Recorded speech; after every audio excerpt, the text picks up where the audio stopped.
तो गाइज स्वागत है आपका मेरे यूट्यूब चैनल स्टडी विद अमन कुल में। आज हम लाए हैं शिक्षा निदेशालय राष्ट्रीय राजधानी क्षेत्र दिल्ली की कार्यपत्रक नंबर 34 जो कि क्लास 8 के है। सब्जेक्ट आपका गणित है। डेट है 9 फरवरी 2021। आप अपना नाम और अपने कक्षा अध्यापक का नाम लिख लेंगे। आज हम एक पदी, द्विपदी, बहुपद, समान और असमान पद के बारे में पढ़ेंगे कि ये क्या होते हैं। तो उससे पहले मैं आपको समझा देती हूँ पहले कि एक पदी, द्विपदी और बहुपद क्या होते हैं। तो सबसे पहले मैंने ले लिया 5xy। आपको पता है ये एक बीजीय व्यंजक है। ये एक बीजीय, अगर हम इसमें x और जोड़ दें तो ये भी एक बीजीय व्यंजक है। अगर इसमें y और जोड़ दें तब भी ये बीजीय व्यंजक है। अगर ये एक अकेला है तब भी एक बीजीय व्यंजक है। पर हम यहाँ पे देख रहे हैं कि एक पद भी तो है ये, तो इसमें बस एक ही पद है। अगर हम इसमें x जोड़ दें तो ये 2 पद हो जाता। तो ये बस ओनली 1 पद कंटेन कर रहा है, 1 पद ही है इसमें, तो हम इसे एक पदी कहते हैं। अगर हम इसमें 3x और जोड़ दें तो ये इसमें 2 पद है अब, तो ये द्विपदी हो जाएगा। अगर हम इसमें 9y और जोड़ दें तो ये बहुपद कहलाएगा जिसमें 2 से अधिक हो। तो 9, अगर हम इसमें 4y और जोड़ दें तब भी ये बहुपदी कहलाया जाएगा। 2 से अधिक होने पे बहुपद, 2 होने पे द्विपद और 1 होने पे एक पद कहलाते हैं पद जो होते हैं हमारे। अब समान और असमान पद क्या होता है, जिसमें अब समान और असमान पदों को अनइक्वल और इक्वल टर्म्स भी कहते हैं इंग्लिश में, या लाइक टर्म और अनलाइक टर्म्स भी कहते हैं। अब मैं आपको बताती हूँ। अगर आप देख सकते हैं यहाँ पे 3x है प्लस 4x है प्लस 9x है। इसमें जो आप देखेंगे जो x है ये तीनों समान है। अगर मैं इस वाले x की जगह 9 वाले x की जगह मैं y कर देती तब ये असमान पद होते। इसमें बस यही दोनों समान होते क्योंकि इनमें जो चर है वो सेम है। पर अगर हम इसमें भी इसकी जगह हम y की जगह हम यहाँ पे x लगा दें तो ये पूरा समान पद हो जाएगा। ये पूरा समान पद हो जाएगा। अगर हम इसकी जगह y लगा दें तो ये, अगर हम इन तीनों की बात करें तो ये असमान पद होगा। पर अगर हम सिर्फ इन दोनों की बात करें तो ये समान पद हो जाएगा। तो आप समझ गए होंगे समान और असमान पद क्या होता है। अब हम जल्दी से पढ़ते हैं क्या क्या दिया गया हमें आज के वर्कशीट में। रिया और प्रिया 2 जुड़वा हैं, आज अपना जन्मदिन एक साथ मना रही थी। दोनों ने बहुत सारे दोस्तों से अपने जन्मदिन पर बुलाया। दोनों बहनों ने एक साथ केक काटकर अपने साथियों को कुछ रिटर्न गिफ्ट यानी उपहार भेंट की। मतलब उन्होंने अपने आप ही उपहार गिफ्ट करे। उनकी मम्मी ने एक थैले में बहुत सारी पेन, पेंसिलें और रबड़ के पैकेट डाल दिए थे। उन पैकेटों की विशेषता ये थी। अब उन पैकेट की विशेषता क्या है आप देख सकते हैं। जितनी कीमत के एक पेन थे, अब समझ लीजिए एक पेन की कीमत यहाँ पे 10 रुपये बताई गई है, उतने ही पेन उस पैकेट में थे और एक पैकेट में भी 10 ही पेन थे, ये बताया गया है। एक पैकेट में भी 10 ही थे, यानी एक पेन की कीमत भी 10 रुपये थी और उस पैकेट में भी 10 ही पेन थे। तो यानी कितने, और एक तो कुल मिलाकर सभी पेन की कीमत कितनी हो रहेगी, 10 गुणा 10 यानी 100 रुपये। तो ये इनकी विशेषता थी।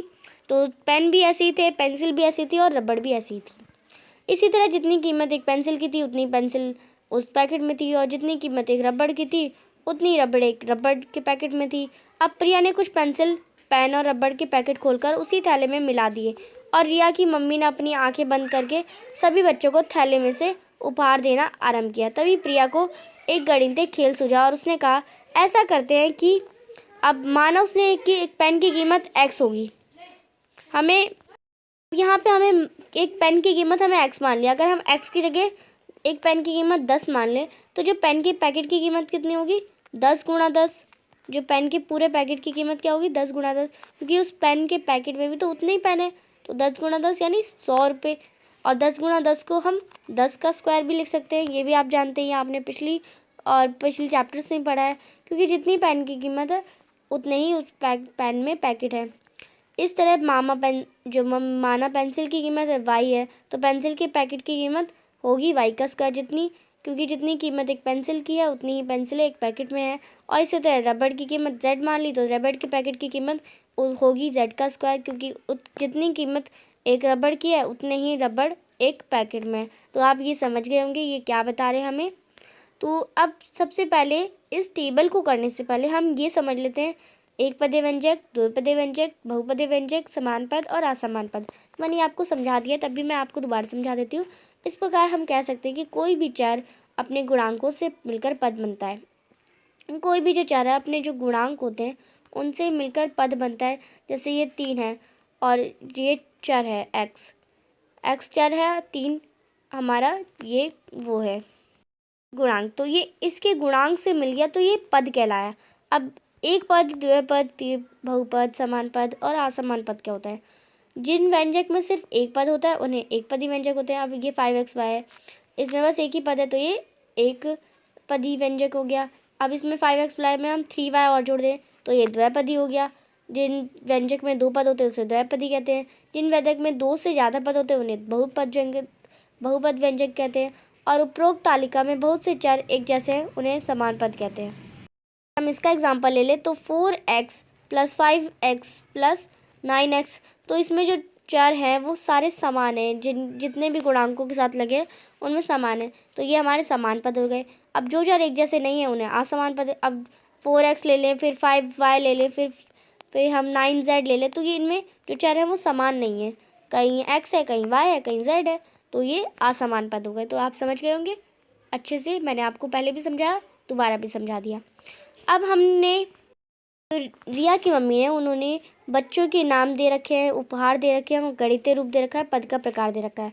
माला को मिले 4 पैकेट पेन, 2 पेंसिलें और 3 रबड़ पैकेट। तो इसे हम लिखें तो 4x² + 2y + 3z²। तो ये इसका अगर हम पद का प्रकार देखें तो 1 2 3 है, यानी ये बहुपद हो गया।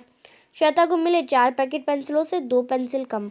अब उसे 4 पैकेट मिले पेंसिलों के, पर उसमें 2 पेंसिल कम थी, तो 4 पेंसिल पैकेट के पर 2 पेंसिल कम, तो ये इसमें आप देख सकते हैं 2 पद हैं, तो ये द्विपदी हो गया। श्याम को मिले 5 पैकेट रबड़, तो 5z², तो ये इसमें बस एक ही टर्म है, तो ये एक पदी हो गया। पूजा को मिले 3 पेन, 5 पेंसिलें और 6 रबड़े, तो ये क्या हो गया आपका गणितीय रूप इसका। आप इसका आंसर करेंगे यहाँ से, इसका गणितीय रूप हो गया 3x + 5y + 6z। ये बहुपद हो गया क्योंकि इसमें 3 टर्म है, 3 पद है। गीता को मिले 2 पैकेट पेन, 3 पेन और 5 रबड़, तो 2 × 3 सॉरी आप 2x, तो यहाँ पे गलत टाइपिंग हो गई है, आप इसका आंसर करेंगे 2x + 3x + 6z। तो ये इसमें 3 टर्म है तो ये बहुपद हो गया। विकास को मिले 3 पैकेट पेंसिल यानी 3y² यानी एक पदी। दीपक को मिले 9 पेंसिल -3 पैकेट रबड़, यानी उसे 9 पेंसिल मिले और 3 पैकेट रबड़, तो 9y + 3z²। तो ये इसमें 2 टर्म है तो इसमें 2 पद है तो द्विपदी हो गया। तो ये आपका क्वेश्चन, ये टेबल थी। आई होप आपने इसे फिल कर लिया होगा अच्छे से। अब है उपरोक्त तालिका में से 5 और 5 उदाहरण समान एवं असमान पदों के बताएं। अब ये जो आपको तालिका करी आपने, इसमें आपको 5 उदाहरण बताने हैं समान और असमान पदों का। तो आप इसका आंसर यहाँ से करेंगे। समान पद रहेंगे 4x, 3x और 62, 72 और ये 5 है। असमान पद रहेंगे 4x + 2y + 3z 4y -2x 5x, और इसके तो बहुत सारे रहेंगे, तो आप ये सब कर लेंगे।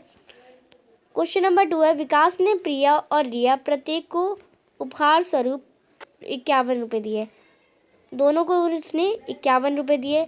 क्या यह कुछ भी बहुपद है? अब इसमें कुछ बहुपद है तो नहीं, कुछ भी बहुपद नहीं है, तो इसका आप आंसर करेंगे नहीं।